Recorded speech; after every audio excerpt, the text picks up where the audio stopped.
Capítulo 8. Como superar obstáculos. Mesmo que as pessoas tenham estudado e se alfabetizado do ponto de vista financeiro, elas ainda podem enfrentar obstáculos para se tornar financeiramente independentes. Há 5 razões principais que levam pessoas financeiramente alfabetizadas a não desenvolver uma coluna de ativos significativa que poderia render grandes montantes de fluxo de caixa. Colunas de ativos que as poderiam libertar para viver a vida sonhada em lugar de trabalhar em tempo integral apenas para pagar as contas. Essas 5 razões são: 1. Medo. 2. Ceticismo. 3. Preguiça.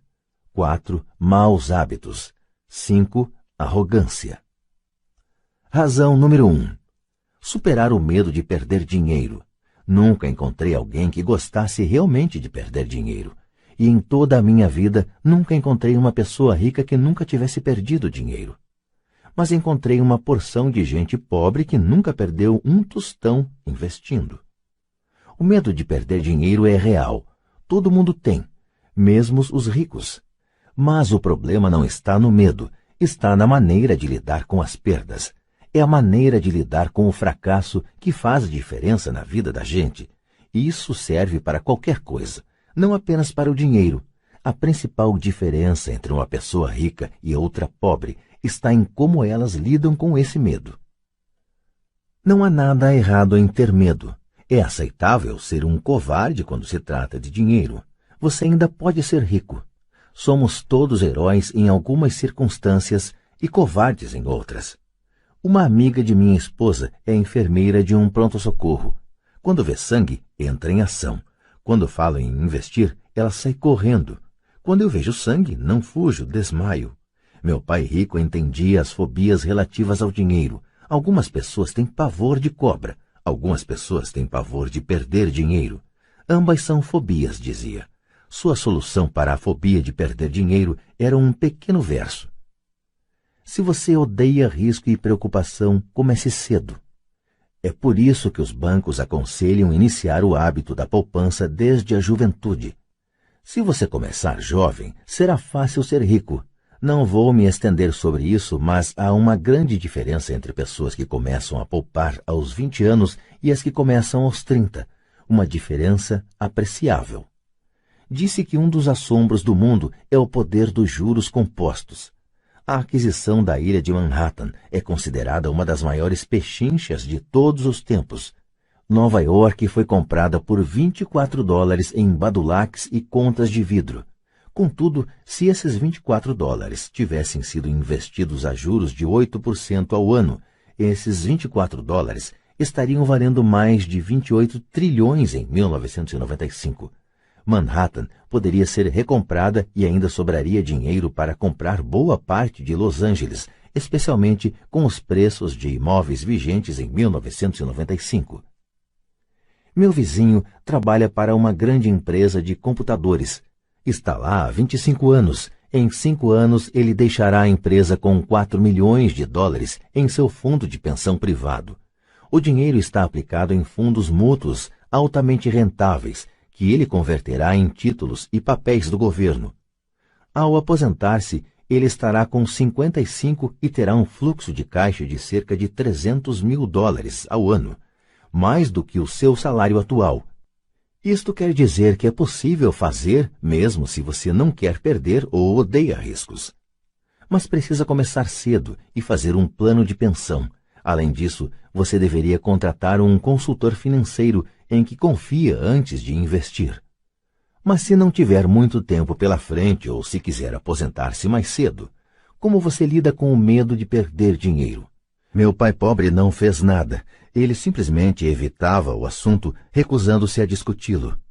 Pai rico, por outro lado, recomendava que eu pensasse como um texano. Gosto do Texas e dos texanos, falava. No Texas, tudo é maior. Quando os texanos ganham, eles ganham muito. E quando perdem, é espetacular. Eles gostam de perder? Perguntei. Não estou dizendo isso. Ninguém gosta de perder.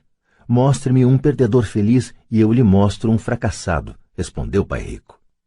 É da atitude dos texanos em face do risco, da recompensa e do fracasso que estou falando. É como eles encaram a vida. Eles vivem grande. Não como a maioria do pessoal daqui, que vive como baratas quando se trata de dinheiro. Baratas com medo que alguém jogue um facho de luz em cima delas. Gente que se lamoria quando o empregado do armazém erra o troco por 20 centavos. Pai Rico continuou explicando. O que eu mais gosto é da atitude dos texanos. Eles se orgulham de ganhar e se gabam quando perdem. Os texanos têm um ditado: se você for quebrar, quebre em grande estilo. Você não vai querer admitir que quebrou por uma ninharia. A maioria das pessoas aqui tem tanto medo de perder que não tem sequer uma ninharia para perder. Ele falava constantemente com Mike e comigo que a maior razão da falta de sucesso financeiro era que a maioria das pessoas buscava segurança demais. As pessoas têm tanto medo de perder que elas perdem, costumava dizer. Fran Tarkenton, que foi um grande zagueiro do futebol americano, dizia isso de outra forma. Vencer significa não ter medo de perder. Ao longo de minha vida, observei que os ganhos em geral se seguem às perdas. Antes de aprender a andar de bicicleta, levei muitas quedas. Nunca encontrei um jogador de golfe que não tivesse perdido alguma vez uma bola. Nunca encontrei alguém apaixonado que nunca tivesse tido o coração despedaçado. E nunca encontrei ninguém rico que não tivesse perdido dinheiro. A maioria das pessoas não obtém ganhos financeiros porque a dor de perder dinheiro é maior do que a alegria de ficar rico. Outro ditado do Texas é: todos querem ir para o céu, mas ninguém quer morrer. Todos sonham em ser ricos, mas têm pavor de perder dinheiro. Então nunca se chegará ao céu. Pai Rico costumava contar para Mike e para mim histórias de suas viagens ao Texas. Se você quer realmente aprender como lidar com o risco, com as perdas e com os fracassos, vá para San Antônio e visite o Álamo. O Álamo é uma grande história de gente corajosa que optou por lutar, sabendo que não havia esperança de sucesso contra a superioridade do inimigo. Eles preferiram morrer a render-se. É uma história inspiradora que merece ser estudada, contudo, não deixa de ser uma trágica derrota militar. Eles levaram um chute no traseiro, um fracasso se quiserem, perderam. Então, como é que os texanos lidam com o fracasso? Eles ainda gritam: lembre-se do Álamo. Mike e eu ouvimos esta história muitas vezes. Pai Rico sempre as repetia quando estava entrando em um grande negócio e ficava nervoso. Depois que tinha estudado tudo e era pegar ou largar, ele nos contava a história. Toda vez que sentia medo de cometer um erro ou de perder dinheiro, ele nos contava a história. Ela lhe dava força, lembrava-lhe que sempre é possível transformar uma perda financeira em um ganho financeiro. Pai Rico sabia que esse fracasso o tornaria mais forte e mais esperto. Não é que ele quisesse perder, apenas sabia quem ele era e como ele aceitaria a perda. Ele pegaria uma perda e a transformaria em um ganho. Isso é que o tornava um vencedor e os outros perdedores. A história lhe dava coragem para avançar quando outros recuavam. É por isso que gosto tanto dos texanos. Eles pegaram um grande fracasso e o transformaram em uma grande atração turística que lhes rende milhões. Provavelmente as palavras que mais significam para mim nos dias de hoje são estas. Os texanos não escondem seus fracassos, são inspirados por eles. Pegam seus fracassos e os transformam em gritos de guerra. O fracasso inspira os texanos a se tornarem vencedores. Mas isso não é apenas uma fórmula para os texanos, é uma fórmula para todos os vencedores. É como andar de bicicleta. As quedas foram parte do meu aprendizado. Lembro que elas aumentavam minha determinação de aprender. Não a diminuíam. Também disse que nunca encontrei um jogador de golfe que nunca tivesse perdido uma bola. Perder uma bola ou um torneio serve de inspiração aos jogadores de golfe para serem melhores, praticarem mais, estudarem mais. Isso é o que os aperfeiçoa. Para os vencedores, os fracassos são uma inspiração. Para os perdedores, o fracasso é uma derrota. Citando John D. Rockefeller, sempre tentei transformar cada fracasso em uma oportunidade. Sendo nipo-americano, posso falar o seguinte: Muitas pessoas dizem que Pearl Harbor foi um erro americano. Eu digo que foi um erro japonês. No filme Torá, Torá, Torá, um sombrio almirante japonês diz a seus subordinados: receio que tenhamos acordado um gigante adormecido. Lembre-se de Pearl Harbor. Tornou-se um grito de guerra. Transformou uma das maiores derrotas dos Estados Unidos em uma razão para vencer. Esta grande derrota deu força aos Estados Unidos, que logo se transformaram em uma potência mundial. O fracasso inspira os vencedores, e o fracasso derrota os perdedores. É o maior segredo dos ganhadores. É o segredo que os perdedores não conhecem. O maior segredo dos vencedores é que o fracasso inspira a vitória. Por isso eles não têm medo de perder. Repetindo Frank Tarkenton, vencer significa não ter medo de perder. Pessoas como Tarkenton não têm medo de perder porque sabem quem são. Odeiam perder de modo que sabem que o fracasso apenas as incentivará a se tornarem melhores. Há uma grande diferença entre detestar perder e ter medo de perder. A maioria das pessoas tem tanto medo de perder dinheiro que acaba perdendo. Elas quebram por uma ninharia. Financeiramente, desejam segurança demais e têm um horizonte estreito. Compram casas grandes e carros grandes, mas não fazem grandes investimentos. A principal razão que leva 90% dos americanos a ter problemas financeiros é que eles jogam para não perder, não jogam para ganhar. Eles procuram seus consultores financeiros, ou seus contadores, ou seus corretores e adquirem um portfólio equilibrado. Muitos aplicam altas somas em certificados de depósito, em títulos de baixo rendimento, em fundos mútuos e em poucas ações. É um portfólio seguro e inteligente, mas não é um portfólio vencedor. É o portfólio de quem não quer perder. Não me entenda mal, é provavelmente um portfólio melhor do que o da média da população, mas isso é apavorante. Um portfólio seguro é melhor do que nenhum portfólio. É um grande portfólio para quem adora a segurança. Mas buscar a segurança e o equilíbrio em seu portfólio de aplicações não é a forma como jogam os investidores bem-sucedidos.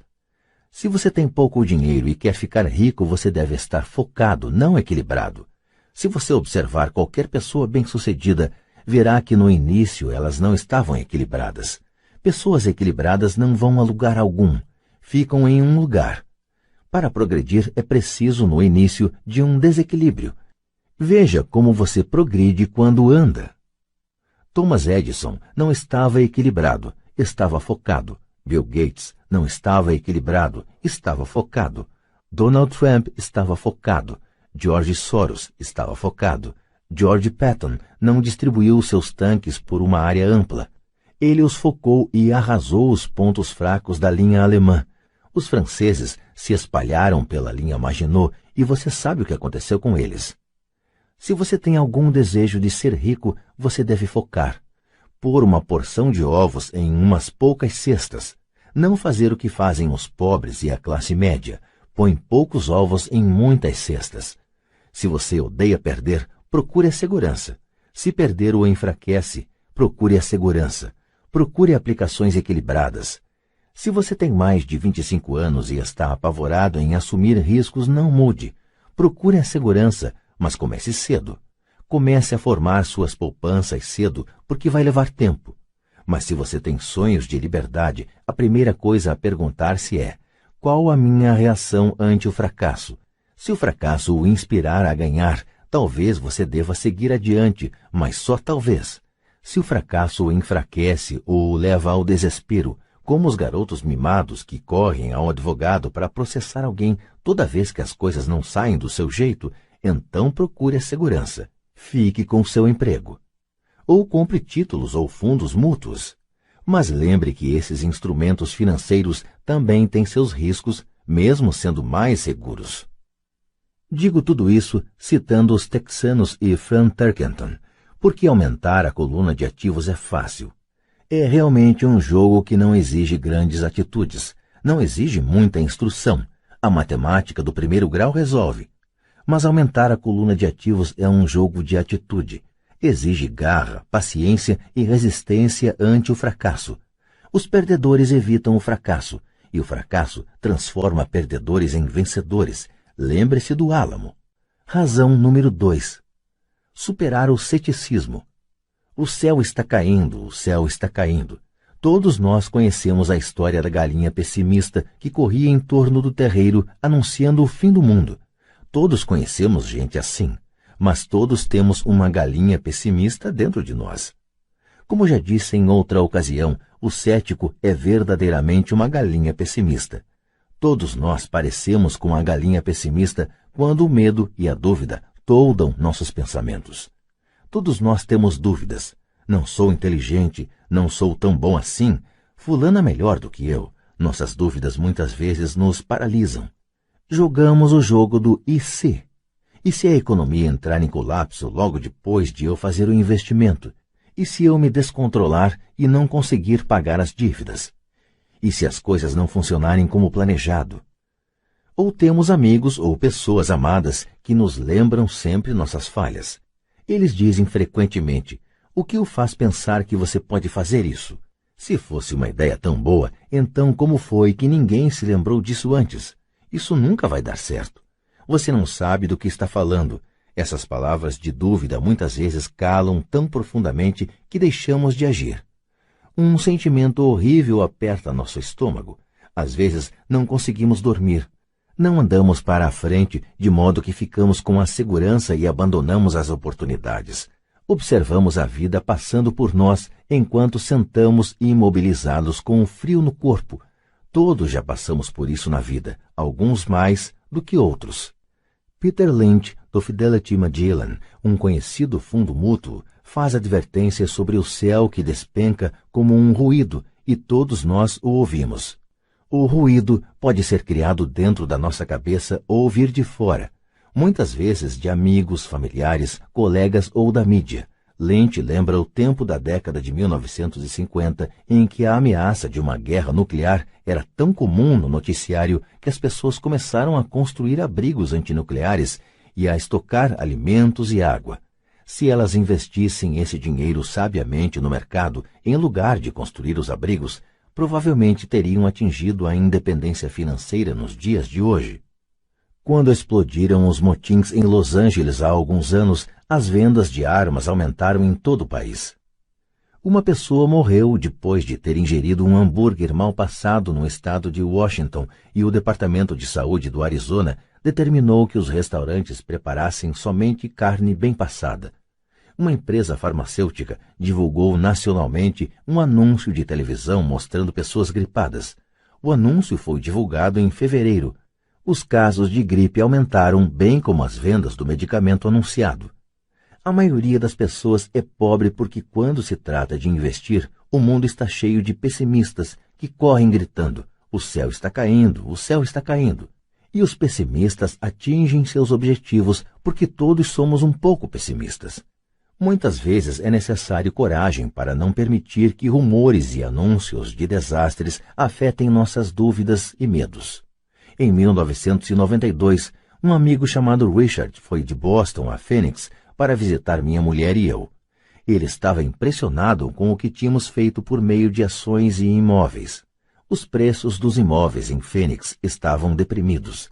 Passamos 2 dias mostrando-lhe o que considerávamos excelentes oportunidades de geração de fluxo de caixa e de valorização de capital. Minha mulher e eu não somos verdadeiramente corretores imobiliários. Somos apenas investidores.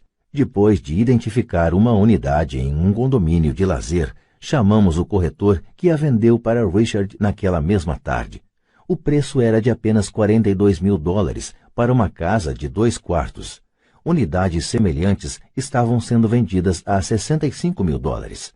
Meu amigo achou que era uma pechincha, fechou o negócio e voltou para Boston. 2 semanas depois, o corretor ligou dizendo que meu amigo tinha voltado atrás. Liguei imediatamente para ele a fim de saber o que ocorrera. Tudo o que ele disse foi que falou com um vizinho e este lhe disse que era um mau negócio. O preço era alto demais.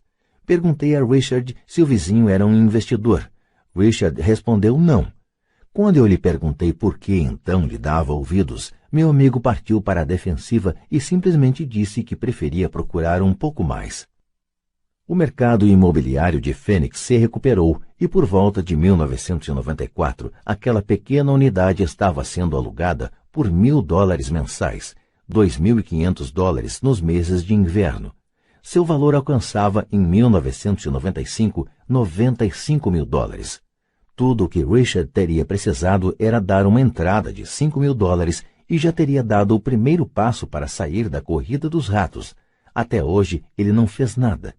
E as pechinchas de Phoenix ainda estão aí, só que agora é preciso procurar bem mais. O recuo de Richard não me surpreendeu. É o chamado remorso do comprador e afeta a todos. São essas dúvidas que atrapalham. O pessimismo ganhou e perdeu-se uma chance de libertação. Outro exemplo. Uma pequena parte de meus ativos está aplicada em certificados de gravame de impostos, em lugar de certificados de depósitos. Assim, meu dinheiro rende 16% ao ano, o que sem dúvida é melhor do que os 5% que o banco oferece. Esses certificados são garantidos por imóveis e são estabelecidos por leis estaduais, o que também é melhor do que o que a maioria dos bancos oferece. A fórmula em que estão embasados os torna seguros. Eles só não têm liquidez, de modo que eu os considero certificados de depósito com prazo de 2 a 7 anos. Sempre que menciono para alguém, especialmente para aqueles que aplicam em certificados de depósito, que também aplico daquela forma, ouço dizer que se trata de uma opção arriscada. Dizem que eu não deveria aplicar nesses títulos. Quando pergunto como obtiveram essa informação, mencionam um amigo ou uma revista de negócios. Eles nunca aplicaram nisso e falam para quem o faz que é um equívoco fazê-lo. O rendimento mais baixo que procuro é 16%, mas pessoas cheias de dúvidas se conformam com 5%. A dúvida é cara. Quero ressaltar que são essas dúvidas e esse ceticismo que mantém muitas pessoas na pobreza, correndo atrás da segurança.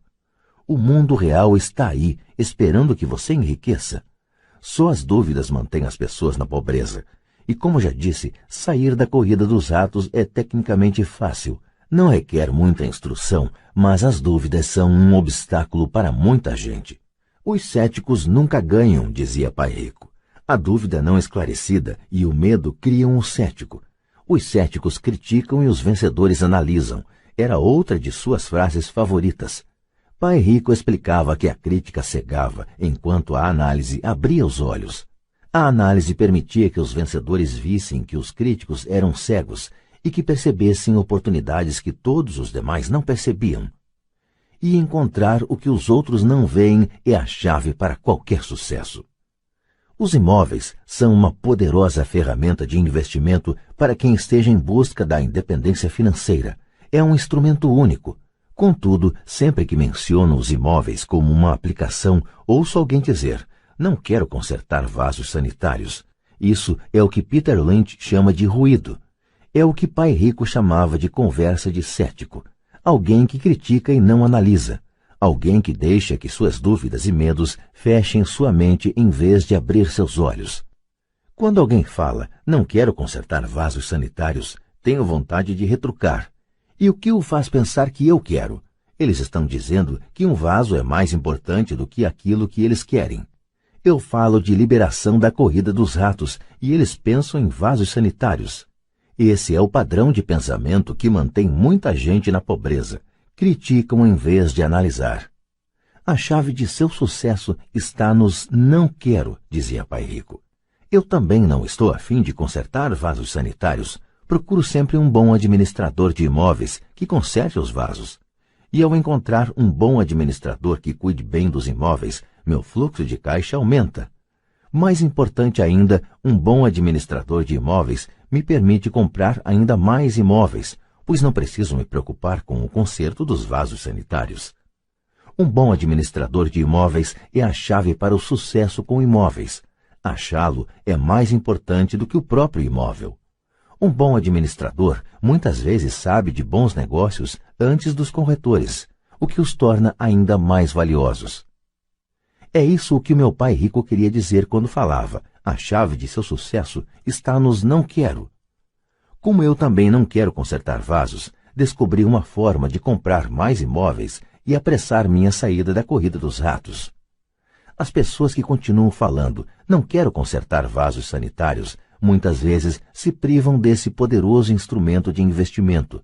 Os vasos são mais importantes que sua liberdade. No mercado de ações ouço muita gente declarar: não quero perder dinheiro. Bom, o que os leva a pensar que eu ou qualquer outra pessoa gostamos de perder dinheiro? Eles não ganham dinheiro porque optam por não perder dinheiro. Em lugar de analisar, fecham suas mentes a outro poderoso meio de investimento, o mercado de ações. Em dezembro de 1996, estava passando com um amigo pelo posto de gasolina do bairro. Ele olhou e viu que o preço da gasolina estava aumentando. Meu amigo é um cara encucado, um pessimista. Para ele, o céu está sempre a ponto de cair, e em geral cai sobre sua cabeça. Quando chegamos em casa, ele me expôs todas as estatísticas que mostravam por que o preço do petróleo deveria aumentar nos próximos anos. Estatísticas que eu nunca vira antes, mesmo quando eu já tinha um substancial bloco de ações de uma empresa petrolífera. Com essa informação em mãos, comecei a procurar e achei uma nova empresa petrolífera que estava a ponto de descobrir algumas jazidas. Meu corretor ficou entusiasmado com essa nova empresa e eu comprei 15.000 ações por 65 centavos cada uma.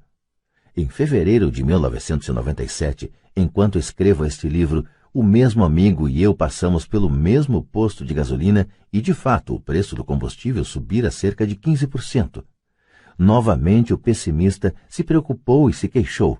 Eu sorri porque em janeiro desse mesmo ano o preço daquelas ações da pequena empresa petrolífera já valiam $3 cada uma. E o preço da gasolina deverá continuar aumentando se o que o meu amigo diz for verdade. Em vez de analisar, os pessimistas fecham suas mentes. Se a maioria das pessoas entendesse como uma ordem de stop funciona nos investimentos em ações, haveria mais gente investindo para ganhar do que para não perder. O stop é simplesmente um comando de computador que vende automaticamente suas ações se o preço começa a cair, ajudando-o a minimizar as perdas e a maximizar alguns ganhos. É uma grande ferramenta para aqueles que têm pavor de perder. Por isso, sempre que ouço pessoas preocupadas com os não quero em vez de pensar no que querem, sei que o ruído de suas cabeças deve ser grande.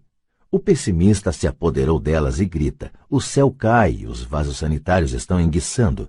Assim, elas evitam seus não quero, mas pagam um preço alto. Nunca conseguirão o que querem na vida.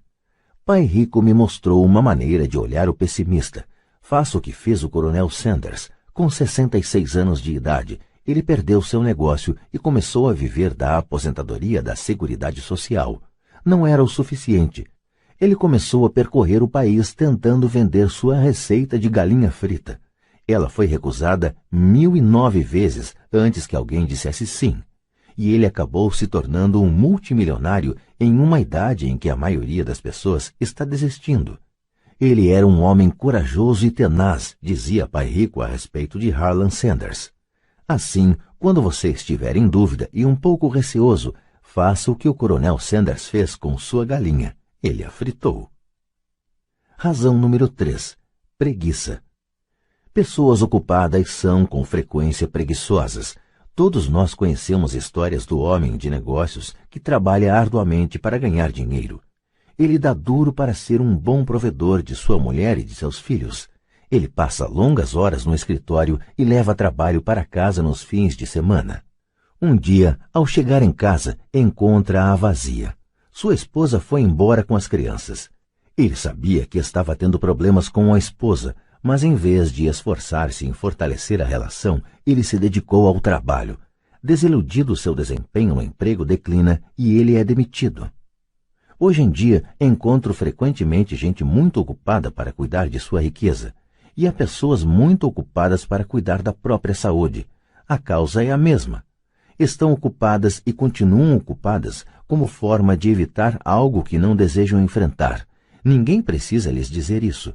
No seu íntimo, elas sabem. De fato, se você falar sobre o assunto com elas, elas respondem muitas vezes com raiva ou irritação. Se não estão ocupadas com o trabalho ou com as crianças, muitas vezes estão ocupadas assistindo à televisão, jogando golfe ou fazendo compras. Contudo, lá no fundo sabem que estão fugindo de algo importante. Essa é a forma mais comum de preguiça. A preguiça mantendo-se ocupado. E qual é a cura para a preguiça? A resposta está em um pouco de ambição. Muitos de nós fomos educados pensando que a ambição ou a ganância é algo ruim. Pessoas gananciosas são más, dizia minha mãe. Contudo, todos nós temos o desejo de possuir coisas belas, novas ou empolgantes. Para manter essa emoção de desejo sob controle, muitas vezes os pais encontram formas de suprir esse sentimento com culpa. Você só pensa em você mesmo, não sabe que tem irmãos e irmãs? Era uma das frases favoritas da minha mãe. Ou, você quer que eu compre o que para você? Repetia meu pai. Você pensa que fabricamos dinheiro? Você pensa que o dinheiro dá em árvore? Você sabe que não somos ricos. Não eram tanto as palavras, mas o sentimento de culpa que as acompanhava, o que me deixava possesso. O reverso da criação desse sentimento de culpa era: sacrifico minha vida para lhe comprar isto. Estou comprando para você porque nunca tive coisas assim quando criança. Tenho um vizinho que está totalmente falido, mas que não consegue colocar o carro na sua garagem. A garagem está cheia de brinquedos das crianças. Esses garotos mimados têm tudo o que sonham. Não quero que saibam o que é passar necessidade, diz o pai. Ele não tem um tostão guardado para mandar os filhos para a universidade ou para ele mesmo se aposentar, mas seus filhos têm todos os brinquedos possíveis. Recentemente, recebeu pelo correio um novo cartão de crédito e levou os filhos para conhecer Las Vegas. Faço isso pelos garotos, diz com ar de grande sacrifício. Pai rico proibia que se dissesse não dá para comprar. Na casa de minha família de verdade escutava isso a toda hora. Já pai rico queria que seus filhos dissessem: como posso comprar isso? Ele considerava que as palavras não dá para comprar fechavam o cérebro. Você não precisava pensar mais. Como posso comprar isso? Era uma forma de abrir a mente. Obrigava você a pensar e buscar alternativas. Mais importante do que isso, ele considerava que não dá para comprar é uma mentira, e o espírito humano sabe disso. O espírito humano é poderoso, muito poderoso, dizia. Quando sua mente preguiçosa repete não dá para comprar, uma guerra se estabelece dentro de você. Seu espírito se enfurece e sua mente preguiçosa deve defender a mentira dita. O espírito grita: vamos, vamos para a academia fazer exercícios. E a mente preguiçosa responde: estou cansada, trabalhei muito hoje. Ou o espírito humano diz: estou cansado de ser pobre. Vamos sair daqui e enriquecer. E a mente preguiçosa fala: pessoas ricas são gananciosas. Além disso, dá muito trabalho, não é seguro. Posso perder dinheiro. Do jeito que está, já trabalho muito. Já tenho que fazer coisa demais no emprego. Veja o que tenho que fazer hoje à noite. O chefe quer que eu entregue de manhã. Não dá para comprar. Também traz tristeza, uma sensação de desamparo que leva ao desânimo e muitas vezes à depressão. Apatia é outra palavra que se aplica. Como posso comprar isso? Abre possibilidades, empolgação e sonhos. Pai rico não estava tão preocupado com o que você queria comprar, mas esse como posso comprar isso fortalece a mente e dinamiza o espírito. Assim, raramente ele dava alguma coisa a Mike ou a mim. Em vez disso, perguntava: como você pode comprar isso? E isso incluía a mensalidade da universidade que nós tínhamos que pagar com nosso dinheiro. Não era o objetivo, mas o processo de atingir o objetivo que desejávamos, o que ele procurava passar para nós. O problema é que hoje sinto que milhões de pessoas se sentem culpadas por sua ambição. É um condicionamento que vem da infância. Elas desejam ter melhores condições que a vida oferece. A maioria foi condicionada, entretanto, a dizer subconscientemente: você não pode ter isso, ou você não conseguirá comprar isso nunca. Quando decidi sair da corrida dos ratos, havia uma questão simples: como posso conseguir não voltar a trabalhar mais? E minha mente começou a disparar respostas e soluções. A parte mais difícil foi romper com os dogmas de minha família de verdade. Não podemos comprar isso, ou pare de pensar só em você, ou por que você não pensa nos outros? E outras expressões parecidas que se destinavam a criar culpa e suprimir minha ambição. Assim, como combater a preguiça? A resposta está em um pouco de ambição. É como diz aquela estação de rádio W2FM, o que há aí para mim? A pessoa precisa sentar e pensar, o que há aí para mim se sou saudável, sexy e tenho boa aparência? Como seria minha vida se eu nunca tivesse que voltar a trabalhar? O que seria de mim se eu tivesse todo o dinheiro de que preciso? Sem esse pouco de ambição, não há o desejo de ter algo melhor, de progredir. Vamos à escola e estudamos muito porque queremos algo melhor. Então, sempre que você se flagrar evitando algo que você sabe que deveria fazer, a única coisa a fazer é perguntar-se, o que há aí para mim? Seja um pouco ambicioso, é a melhor cura para a preguiça. Contudo, a ambição demais, como todo exagero, não é bom. Mas lembre-se do que Michael Douglas falava no filme Wall Street. A ambição é boa. Pai Rico falava de forma diferente. A culpa é pior do que a ambição, pois a culpa nos rouba a alma. E para mim, quem falou melhor foi Eleanor Roosevelt. Faça o que seu coração acha certo. De qualquer forma, você será criticado. Você estará perdido se fizer e perdido se não fizer. Razão número 4. Maus hábitos. Nossas vidas são mais um reflexo de nossos hábitos do que de nossa educação. Depois de ver o filme Conan, protagonizado por Arnold Schwarzenegger, um amigo falou: adoraria ter o corpo de Schwarzenegger. Vários caras concordaram. Ouvi dizer que antes ele era magro e fraco, acrescentou outro amigo. Também já ouvi isso, acrescentou outro. Dizem que ele malha todos os dias na academia. Aposto que sim. O quê? Exclamou o cínico do grupo. Aposto que é assim de nascença. Vamos mudar de assunto e tomar umas cervejas. Este é um exemplo de comportamento controlado pelos hábitos. Lembro-me de fazer perguntas a Pai Rico sobre os hábitos dos ricos. Em vez de dar uma resposta direta, ele tentou ensinar pelo exemplo como costumava fazer. Quando seu pai paga as contas dele? Perguntou Pai Rico. No início do mês, respondi. E sobra alguma coisa? Prosseguiu Pai Rico. Pouco, disse eu. É por isso que ele tem dificuldades, falou Pai Rico. Ele tem maus hábitos. Seu pai paga primeiro todos os outros. Ele paga a si mesmo por último, mas só se sobrar alguma coisa. O que em geral não acontece, comentei. Mas ele tem que pagar as contas, não tem? O senhor está dizendo que ele não deveria pagar as contas? Claro que não, disse Pai Rico. Acredito firmemente em pagar minhas contas no prazo. Só que eu pago a mim mesmo em primeiro lugar, mesmo antes de pagar ao governo. Mas o que acontece se o senhor não tiver dinheiro que chegue? Retruquei. O que o senhor faz então? A mesma coisa, prosseguiu Pai Rico. Primeiro pago a mim mesmo, mesmo se tiver pouco dinheiro. Minha coluna de ativos é muito mais importante para mim do que o governo. Mas, continuei, eles não vão atrás do senhor? Sim, se você não pagar, disse Pai Rico. Olhe, não estou falando para não pagar. Só que eu pago a mim mesmo primeiro, mesmo quando tenho pouco dinheiro. Mas como é que o senhor consegue isso? Disse eu. A questão não é como, a questão é por quê, replicou Pai Rico. Ok, por quê? Motivação, falou Pai Rico. Quem reclamará mais se eu não pagar, eu ou meus credores? Sem dúvida os credores gritarão mais alto, respondi a pergunta óbvia. O senhor não faria nada se pagasse a si próprio. Está vendo, depois de pagar a mim mesmo, a pressão para pagar meus impostos e os demais credores é tão grande que me obriga a buscar outras formas de renda. A pressão para pagar se torna uma motivação. Já tive empregos extras, comecei outros empreendimentos, negociei na bolsa, qualquer coisa para ter certeza de que esses caras não ficassem gritando comigo. Essa pressão me fez trabalhar mais, me obrigou a pensar, e tudo isso me tornou mais esperto e mais ativo no que se refere a dinheiro. Se eu deixasse para me pagar no final, não teria sentido as pressões e estaria quebrado. Quer dizer que é o medo do governo ou de outras pessoas a quem deve dinheiro que o motiva? Certo, disse Pai Rico.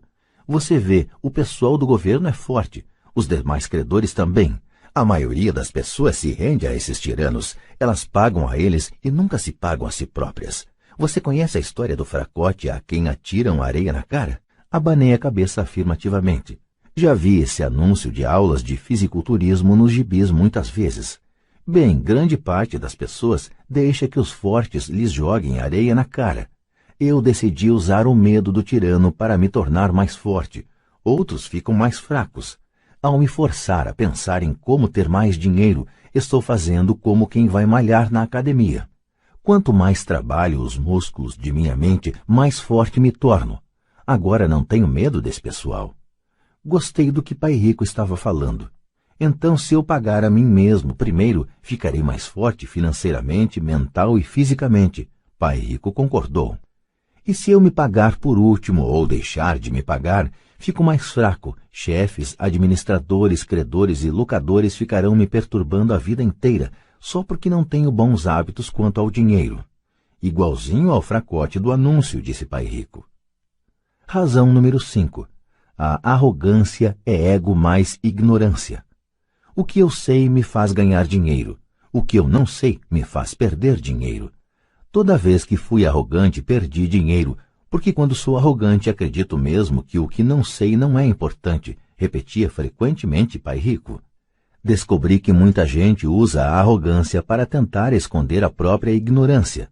Isso costuma acontecer quando discuto demonstrações financeiras com contadores ou até com outros investidores. Eles tentam forçar caminho na discussão. Para mim fica claro que não sabem do que estão falando. Não estão mentindo, mas também não estão falando a verdade. Há muita gente no mundo do dinheiro, das finanças e do investimento que não tem nenhuma ideia do que está falando. A maioria das pessoas do setor fica fazendo proposições de venda vazias, como as de um vendedor de carros usados. Quando você for ignorante a respeito de um assunto, comece a instruir-se achando um especialista ou um livro sobre o tema.